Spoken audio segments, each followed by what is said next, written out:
Welcome to week 7 in world building. We skipped a week, as you know, but this is still week 7 after 6, so that we will have this videos in order. So let's start. I will share my screen with you now. And you are getting sound for our examples and such. Okay, week 7. What did we do last week? The week prior, actually, but bear with me. So, we talked about culture and how we form a culture, what are the elements of a culture, and we went over things that we will speak in the upcoming weeks. Communication is one of them. But we talked about basically two things. We divided culture into two things. We talked about culture of things and we talked about the culture of ideas. Now, these all, of course, come together to create the culture. But the culture of things are tangible things like architecture, cuisine, the things that individuals dress, and the means of transportation, weapons, all sorts of things that you can see and touch, tangible things. And the culture of ideas takes abstract concepts like communication, symbols, how symbols are used, what they mean, and we talked about how different symbols, the same symbol may mean different things in different cultures, and so on. And ideas, actions, how they are interpreted in cultures, and values, because values are actually a part of culture. We don't talk about an absolute value set. In in our world, every culture has its own values, even though most of them are similar with respect to good and ethics. But then again, there are differences, and these values are reflected in the culture. In that sense, we talked about culture as a thing that binds everything about a society together, that creates an identity. And then we talked about the social structure in a culture, how it can be formed and how it was formed in our world history. We talked about families, how families are formed, why they are formed that way, and what is their function within the society. We talked about social hierarchy, about classes or castes. We talked about ruling classes, for example, the clergy or the military and the nobility. And then we talked about special groups, guilds and lobbies. We talked about merchant guilds and tradesmen guilds, so far and so forth. These were the elements of the social structure. Now, we will move on to communication within a culture. And by communication, we don't mean just talking to each other. That is not what we mean by communication, because communication is a lot more complex system inside a culture. Now, first, a boring definition. Communication is a process by which information is exchanged between individuals through a common system of symbols, signs, or behavior. Now, this is a very textbook definition, but it actually includes everything that we need when we think about communication, because it says that there is information exchange, which is basically what communication is. It says between individuals. It doesn't necessarily have to be between individuals, but when you think about it, in, for example, international relations, two countries also act like individuals. We talk about countries like individuals, whether they are aggressive or defensive, and so forth. And through a common system of symbols, signs, or behavior. And this will form the basis for our definition of language, a common system of symbols, signs, or behavior. This is what we mean by communication.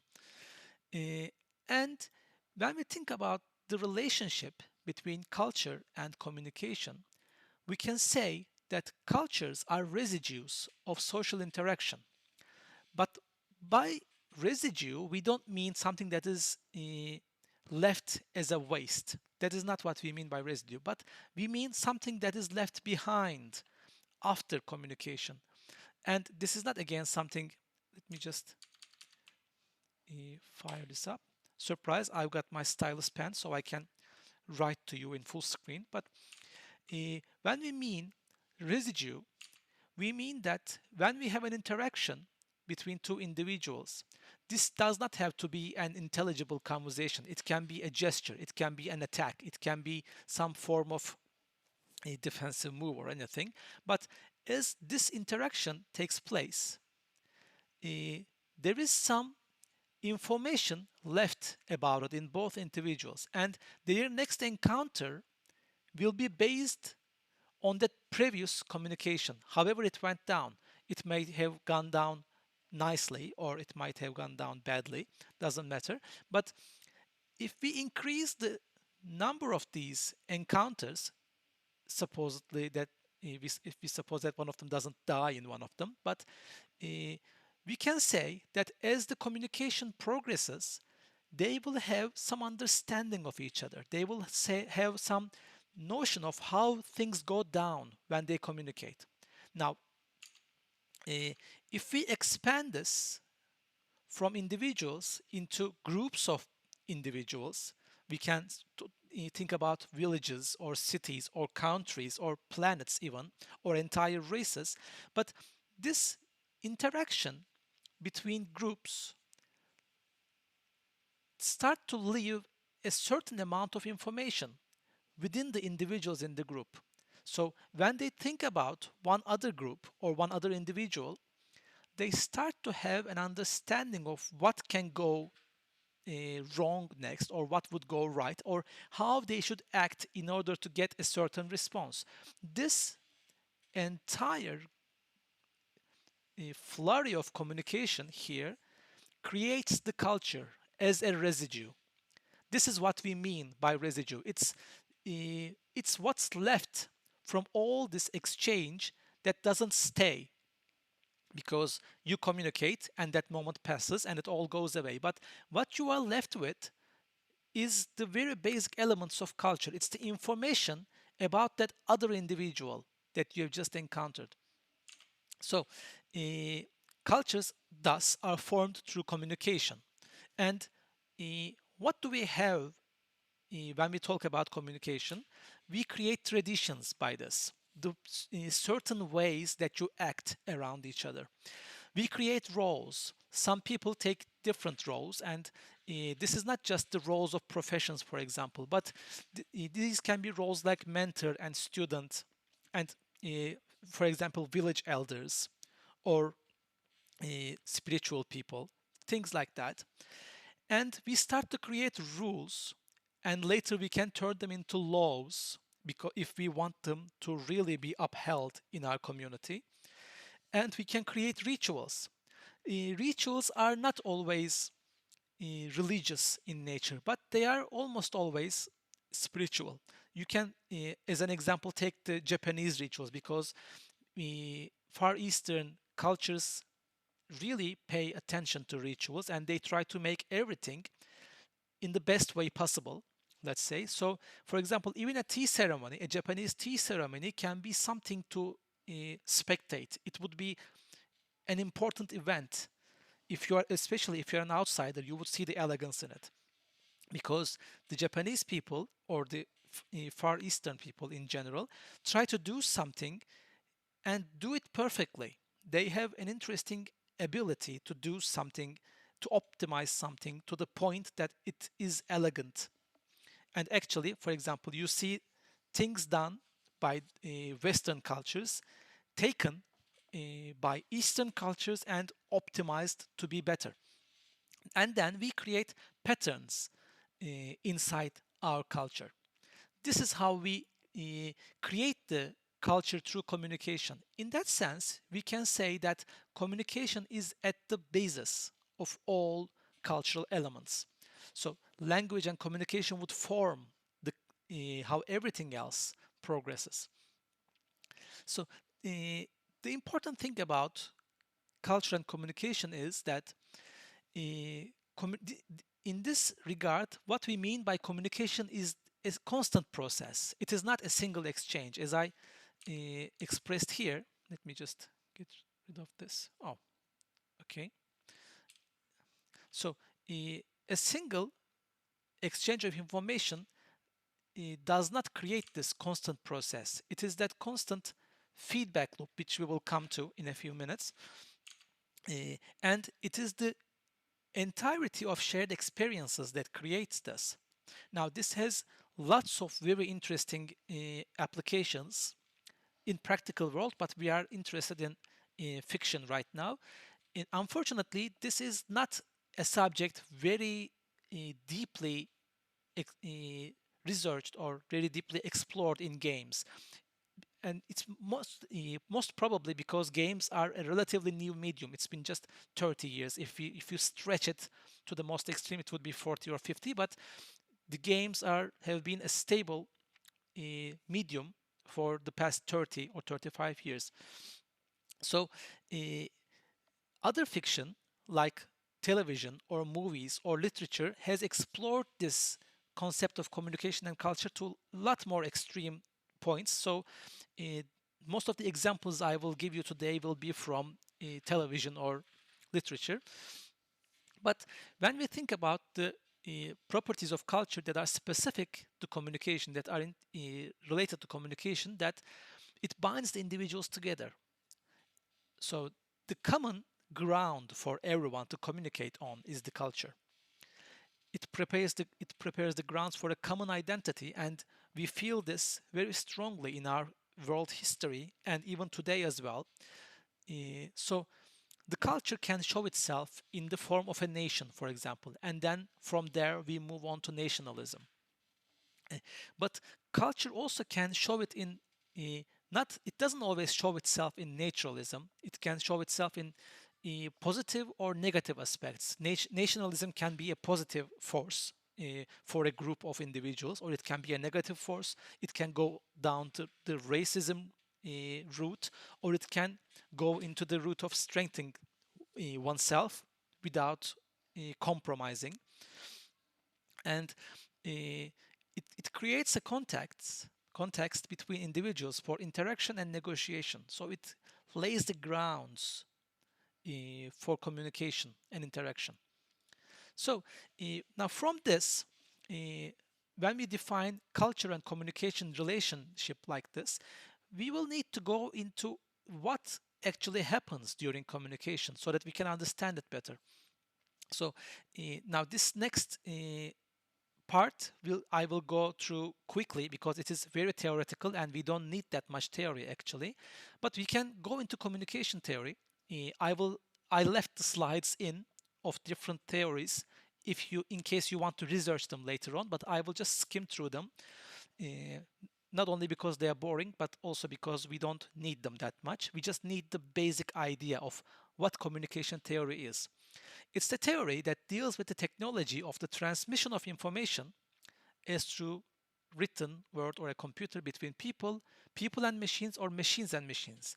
Now, we actually don't need these people and machines and machines parts because we talked in previous lectures. We don't treat machines as just machines in this lesson because we might have uh, machine cultures, for example. We talked about them. So what we mean is between individuals at this stage. But this is the formal definition. Now, uh, sorry, this was left in Turkish, but it doesn't matter. Now, when we come to communication theory, there are lots of theories. As I said, I will not go into any of them, but this is the main one that we can see. Because in every communication interaction, there's a source and someone sends this. There's a sender, there's an encoder, channel, decoder, and receiver. Now, how can we interpret this? For speaking, for example, the source is me, and this is I am the sender at the same time. The encoding is the language that I am speaking. So unless you know English, there is no way you can understand this message that I'm relaying to you right now. And for example, right now the channel is the internet. But if we were speaking face to face, the channel would be the air, the medium, would be the thing that propels the message. And decoder is again your brains, and in the cipher is the English language. Your knowledge of English will help you decode my message, and you are the receiver. Noise is the thing, for example, on it might be the connection issues on the internet or the wind if we are talking face to face. Now, and there is also the feedback. After I receive the message, you give me a kind of feedback that would help me understand how, if the message is received and how the message is received, whether it is received fully. Now, why do we need to go through this? Because our species may not be always speaking through human voice, human communication. Our species, our intelligent species, may have a different form of communication. It might be telepathic, it might be magical, it might be using radio waves, for example. It might be using light, as I said in Rama's spiders. So knowing these at least can give us an idea of what, for example, the planet's atmosphere is very thick. So if they're going to use sound, they would be content with lower power levels. Or the atmosphere is very thin, they would need to have very high power levels, so they would have larger lungs. I'm just improvising here, but knowing this, at least basic transmission of information would give us an idea of how our species would communicate. Or maybe if we want to do something interesting, or we will say this species only speaks in radio waves, then we would have to think what kind of ascending antenna they would need to have, or what would be the language like, and so forth. Now, there are other communication models, as I will just skim through them. This is for mass communication, so it's only one directional. You can just look at them and research them as you like. This one, for example, also takes into consideration the context. So the source has a communication skill and attitudes, knowledge. It belongs to a social system and culture. The message has some code, for example. The channel might be one of these for humans, and the receiver would need some systems to be able to decode it properly as well.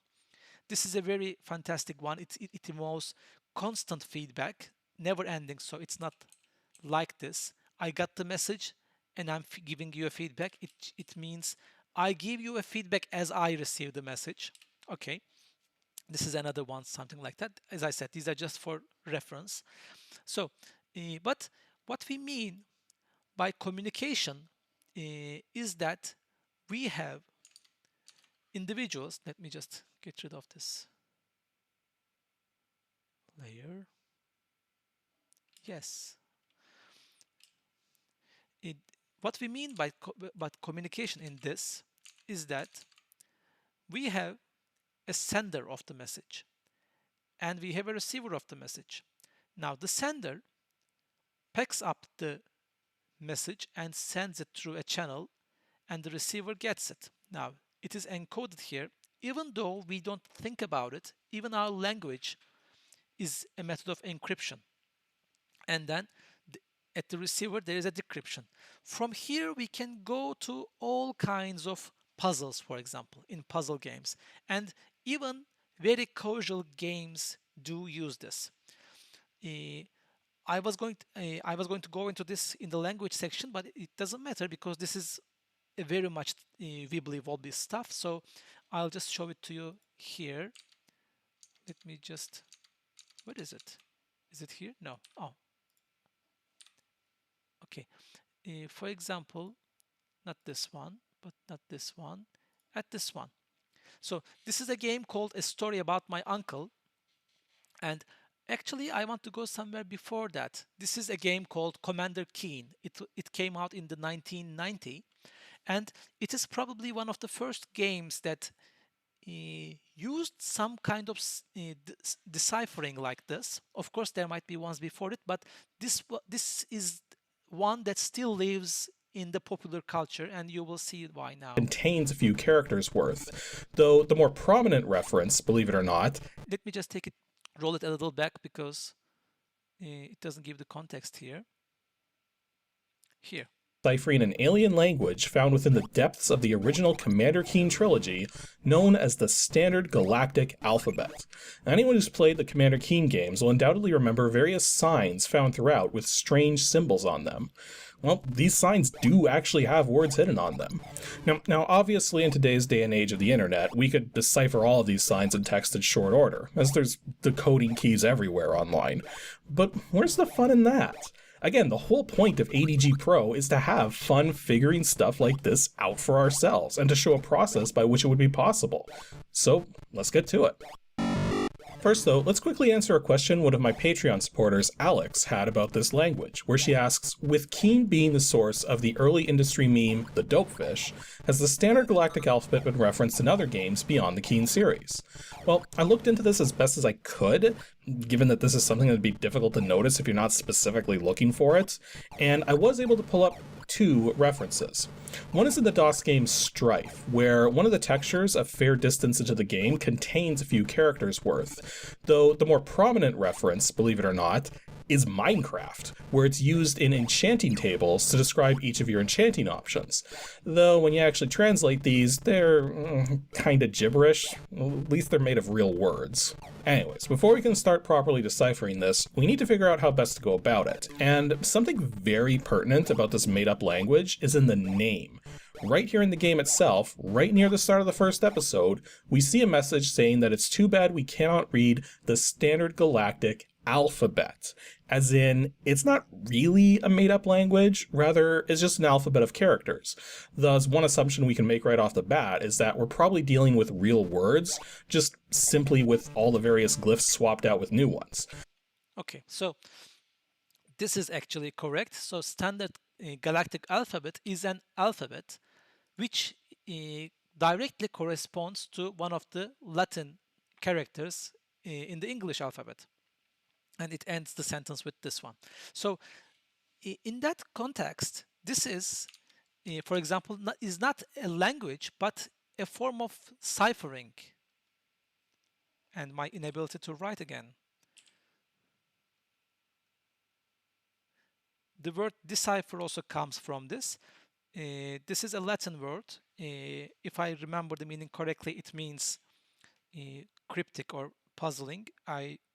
I might have made a mistake there, but the word cipher comes from the Latin word of the same meaning.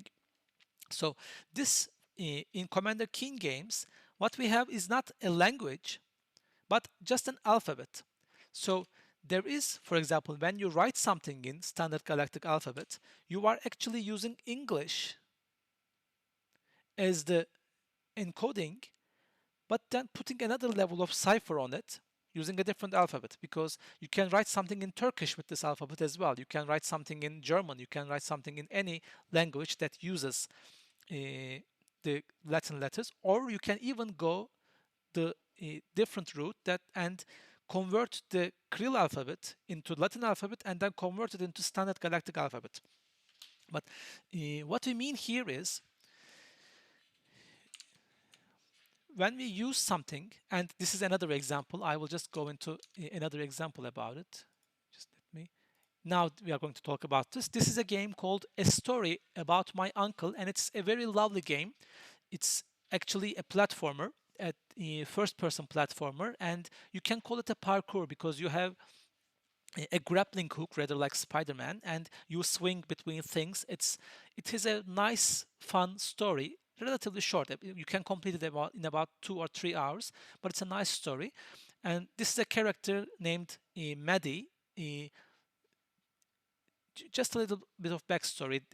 We play a father who is telling a story to his daughter, and he is telling the story of how he chased his uncle. He went after his uncle into a completely different world and met some frog people and had spelunking adventures.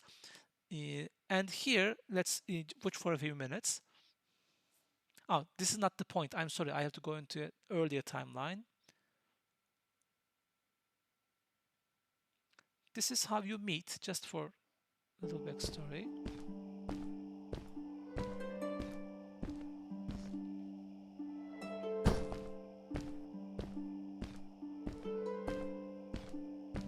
Hello, who are you?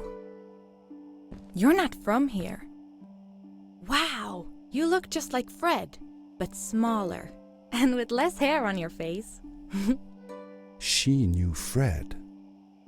I told her that he was my uncle, and that I was looking for him. What's an uncle? Now, for example, there's an interesting take here when we think about the game design perspective. Uh, our character, our protagonist, is also the narrator. He is telling the story, and he is telling the story to another young child who is not in the game except for the voice. But in the game itself, the protagonist is more like a silent protagonist, which means we don't hear his voice inside the game because, from his perspective, this happened when he was a child, and we don't hear the protagonist's child voice. So he's a silent protagonist, but he out of out of camera, let's say, uh, tells what he said, and the character responds. This is a very interesting take on communication, but we can just overlook that because this is the kind of story that accommodates that. I said that I had known him all my life. Really? Me too. I'll help you find him. So, and you will realize that this completely alien character is speaking English. That is very convenient, but in this world, it has a justification because Fred is actually the person who taught all these frog people to talk. So naturally, he taught them in English. Now, the other part that I want to show you about this game, I think this will do. A little bit of grappling action.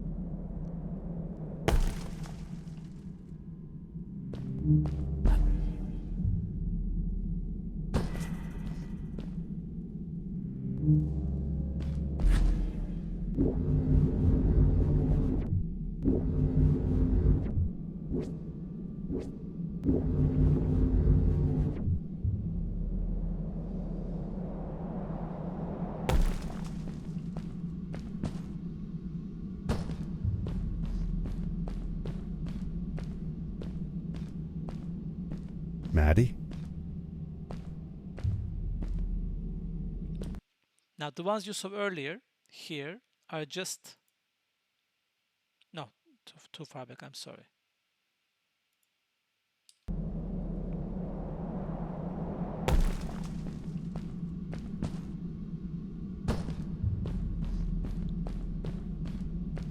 These are just decoration. Okay, these are the real ones, the one you see on the top. Maddie? You'll just see them now. Hi, I'm glad you came. Sorry about back there. I just get so frustrated. They cling so desperately to what they know, won't ever do anything new. It feels better when Fred is around, but... I told Madeline I didn't mind, and I asked her what she was doing with the book. Oh, this? These writings? It's like a secret language. They are done by people who left the village long ago. They're called the Strays, but no one wants to talk about them. I started translating their language with help from a stray book that Fred found. This one says, "Don't move when the eye is open," I think. I wonder what it means. Whatever. Wait. We should get going. Why don't you take me on your back? It'll be faster if you carry me. I used to piggyback on Fred all the time. Turn around and I'll hop up. You're not...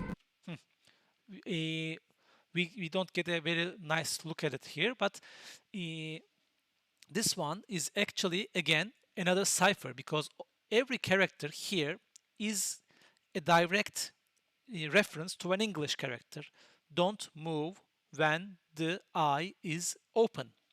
Now, she gives you the clue on this one because the developers or the game designers, let's say, want you to decipher the other writings throughout the game, but they didn't obviously want to write this in plain English, so they wanted to put this in a kind of interesting puzzle. So if you're into it, you can decipher it. If you are not into it, you might just go along with the game. But this again is another example of just scrambling the symbols and not changing the message, not changing the encoding of the message. It is just encoded in a different set of characters. Let's see, let's find don't move when the I, this is the E, and as you see here, open, this is another E. And this is actually quite possibly, they didn't put much work into changing the N. But as you can see, this is one way of doing this in the game, and it is actually a preferred method nowadays because it is easy. You just find some characters and you swap them with English characters, and you have a puzzle aspect to your game. I'm not saying it is lazy, it is just a design choice, as I say with everything else.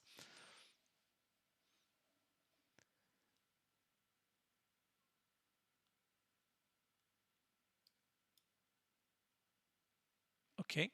Uh, Sorry, I took a look at the chat about the recording. Yes, we are recording the session. I just started the session recording, so it is recording. Even if it's not, I am recording it, so no worries there. Okay, so Going to drop. we saw it better here. Okay, don't move when, and the M looks like an M. Don't move when the eye is open. Okay, so now we are coming to language aspect of things. Let me just check my notes about any other things that I have. So we did this. We are going to take a look at the thing as well. So when we think about language, when we define it as the words, their pronunciation, and the methods of combining them used and understood by a community, or audible, articulate, meaningful sound as produced by the action of the vocal organs. Now, these two especially cater to humans because our primary means of communication is through sound, and we make these sound with our mouths. So there are a number of sounds that we can make with our mouths. We are going to talk about this in the conlangs mini lesson that I'm going to record for you. But this one, a systematic means of communicating ideas or feelings by the use of conventionalized signs, sounds, gestures, or marks having understood meanings. This is actually what we mean by language in this lesson. Because as I said, our species may not need to use sounds or may not have mouths. And you see this in fiction all the time. For example, you come across and sufficiently advanced alien species, which we talked about a few lessons back, and they generally communicate with mind power because for us humans, not having to use our voices and just communicating with the power of our minds is a very advanced concept. We see it as a way of highly advanced mind functions. So we think that telepathic creatures should have a higher level of understanding of everything else. But that doesn't have to be the case for our species. Our species might just be a bunch of rocks like this lying around that just communicate telepathically and understand each other but cannot do anything about it, for example. So it doesn't always mean a higher level of higher level of function. But what we understand by language is this. So the suggestion of objects, actions, and conditions of associated ideas or feelings is again a subcategory of this, actually. So when we go into what a language is, how can we examine a language, what it is made up of? So when we start examining a language and try to understand what makes a language work, we come to three things. We come to form, we come to structure, and we come to meaning. Form is just the thing I spoke about earlier. How is this language manifested? Is it vocal through voice? Or is it just writing through words? So is it direct information? Is it conveyed through gestures or body movements? Or maybe language can even be, for example, an outside the body experience. So we have, for example, a civilization that manipulates other objects to convey an idea. So, for example, what this guy does with his hands or his now very uncomfortable legs, because this is uncanny valley right now, but sorry, this one is running, so it will be more comfortable. So what this guy does with the environment may be the encoding about the language so that this guy can understand. So it doesn't even have to include the body of the sender, though it is what we are accustomed to, and most probably it is what we are going to use in our games or creations, because there is this meta element that we are going to have an audience, and that audience also has to understand and be familiar with the concept, because you have a better uh, chance at literature or movies, because when someone invests the time into a movie, they generally go through with it, generally. Or when someone invests time in a book, they tend to again go through with it. But in games, the audience might get bored or may not keep the same attention. So games go lighter on this. But when we think about communication, we can go very different areas. And again, as I said, the reason they chose this just swapping the alphabet thing is partly probably because of this. So, because other than the game itself, you might have to give players the burden of dealing with an entire communication structure, and that doesn't really fly generally.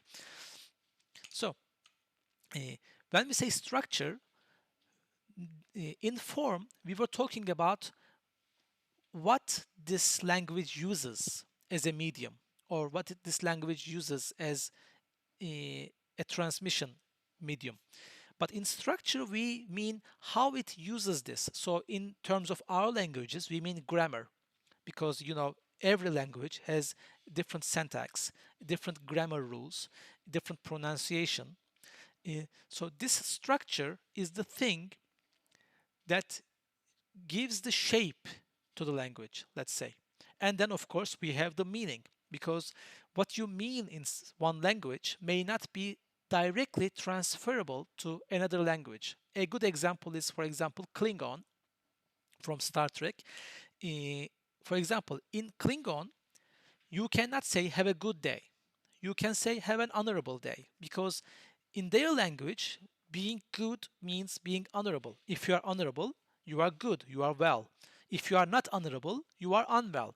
For example, in this context, sickness may not be a condition of being unwell. So you might be totally sick, but you can still say, I am good, because you are honorable, for example. So in Klingon, you cannot say have a good day, you can say have an honorable day. So the meaning gets warped. And for example, this is the reason we have lots of problems in translation, in the kind of translation we call chicken translate, due to a meme in Turkish. So when you are not proficient with both the languages, the first method of the first meaning set and the structure and the form, of course, but in humans, as I said, this is all vocal, so this is all the same medium.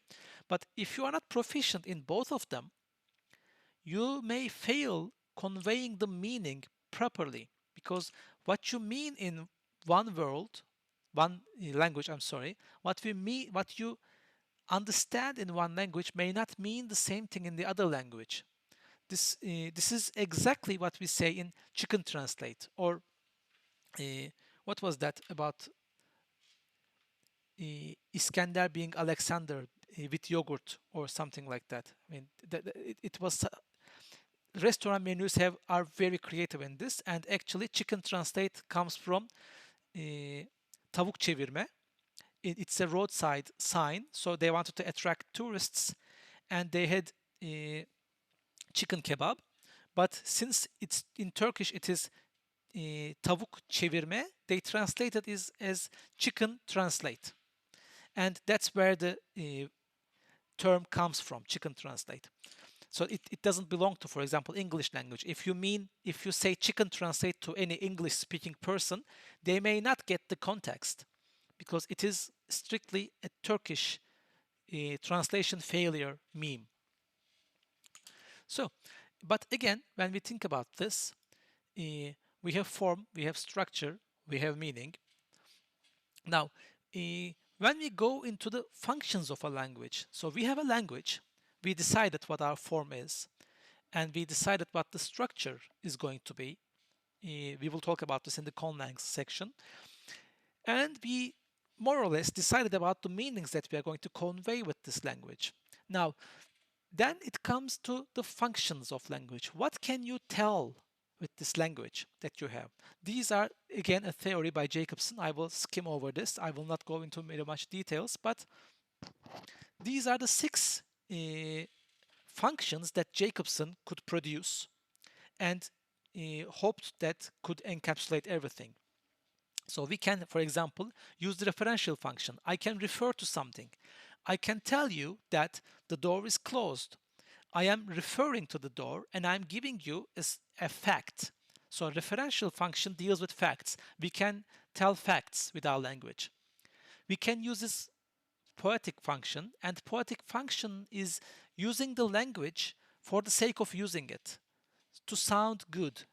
And of course, you can see this in the word poetic because it refers to the poems, and rightfully so. Poetic function does not try to convey a particular information with the language, but tries to use the language to look good, let's say, to be cool, to look good, or for example, as a mating ritual maybe, or as a part of a ritual.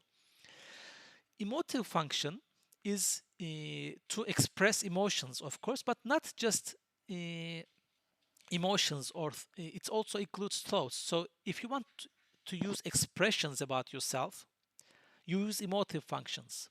You use the emotive function of language. So it is different than I'm happy today or I'm very happy is different than the window is closed, because one is referential, it's a fact. But emotive function refers to the relative things. There is the cognitive function. The marketers call this call to action. So sign up now, or tidy your room, or let's start the recording. These are all cognitive functions. We are telling, or we are sending the message to initiate some action, to get something done. In Turkish, of course, this is called emir kipi, and it generally has a negative connotation to it because emir is order, and it gives off odanı topla vibes. So, but this is again, the cognitive function is used to get the message across that we want something done. The phatic function is relations, and this is again a different shoehorned kind of function, but it is generally the expressions like oh, ah, or can I say something, or things like this are to create the relationship with the other individual. These expressions. And the metalingual function, you will guess from the word meta, is talking about the language itself. So when I speak about the Turkish language in Turkish, I'm using the metalingual function of Turkish because I am using the language to tell about itself. So again, this is just the basic thing about the functions of language theory, and I will not go deeper into it. But here we have the context, the channel, and the code in the message, and this is part of the context. So when we talk about, again, culture and language, they are interrelated. Which one creates the other? Do we create the culture by the language, or do we create the language by the culture? We talked at the beginning of the lecture that actually language is the thing that creates the culture, but this is a feedback loop actually, because culture also shapes the language. Think about the way we've been speaking or communicating for the past 10 years after social media came out. We didn't have any emojis like this, but now we even feel compelled to use it in written language or when you are writing a letter. So when you are writing a letter to a friend, even a real pen and paper letter, you can use this. This used to exist only on the digital space, and now it came down to written space. And I have yet to see it on a book, but I'm fairly certain we will see it someday.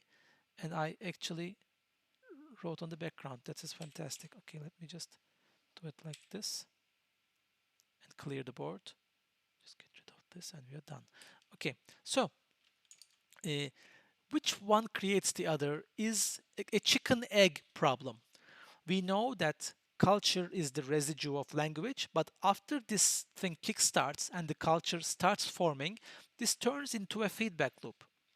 So uh, creation, the shaping of each other and the transfer of each other is actually, again, a loop in itself. And now I have a quote that I love because I love Aldous Huxley. This is a complex quote, but let me read it to you. Every individual is at once the beneficiary and the victim of the linguistic tradition into which he has been born. So, in beneficiary, it means the receiving, the using end, and the victim, the receiving end, or the positive or negative. You can take it like that too. The beneficiary, in as much as language gives access to the accumulated records of other people's experience, the victim, insofar as it confirms him in the belief that reduced awareness is the only awareness, and as it bedevils his sense of reality, so that he is all too apt to take his concepts for data, his words for actual things. Now, again, this is from a time that complex words and sentences were in, but when you deconstruct this quote, it contains a deeper understanding of what language is. So it basically says the beneficiary has the luxury of using the known, understood concepts of the language to transfer the message across. So he says, thankfully, we have the encoding system to transfer the message. We have the language, so we can actually say something intelligible. And the victim is a victim because the victim is limited by the same encoding of the language. So the victim understands only what the message, but the encoding language can decode. If there are any other meanings, they are lost. And this also goes into the idea of perception and in the word awareness. It goes into perception and cognitive functions and philosophy, but we are not discussing about those here. But what this says is, it is good. We are lucky. I'm sorry, I just received something. Okay, it's better. So we are lucky that we have a language to use, but we are also unlucky because we are limited by that very same language in what we are going to say or what we are going to understand from what is being said. So we can, this is again, actually there's something, let me just look through the slides to see if there's a better place to put it in. No, this is actually the perfect place. I want to show you a section from Star Trek, an episode of Star Trek. Let me just, no, we can go into these later. This is season 5, The Next Generation, the best Star Trek in my opinion, because I grew up with it. This is season 5, episode 2. I will give you the details of that as well. This is the first time that Starship Enterprise meets with this species, Tamarians, and this is the start of the encounter. Now you can see that they are speaking, obviously they are speaking English because you see at or in, you see the prepositions. The interesting thing about Star Trek is they have universal translators. So there are thousands of species in the galaxy, and they would each naturally be speaking their own languages. Interestingly, they all speak. it's because it's a television show. You cannot invest into lots of different communication styles for a television show with a budget, which will be the same for games as well. The games have a budget, they have a time budget, they have a money budget. So you have to take these into consideration when you are developing such things. Now, in this Star Trek universe, there's a universal translator, and uh, every species can basically understand every other species. So here they meet a species which was referred to as unintelligible. They cannot be understood. So apparently, the universal translator can translate their words, but the translated words don't bring up a meaning. So this is, for example, what we can see in the when you translate the language into another language, the meaning part of it can be lost if it's not translated properly. So they meet with this species, and they are teleported onto an onto the planet. Let me just, here it is, the first encounter, proper encounter.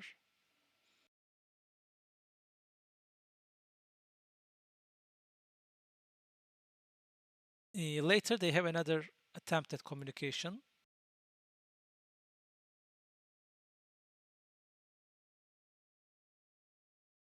Okay, this is further down into the story. Now, this is a wonderful episode in the sense that it builds up all the way here, and we will watch this for a few minutes more. This is where the communication actually starts happening, so you can watch this part very closely.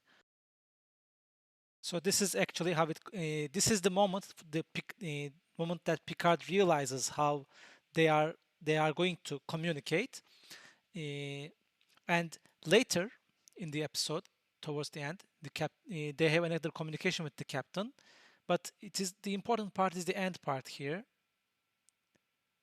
For context, they think the other ship, the Enterprise up there thinks the other ship, the captain's ship, is hostile, and they attack Enterprise because they tried to beam Picard up.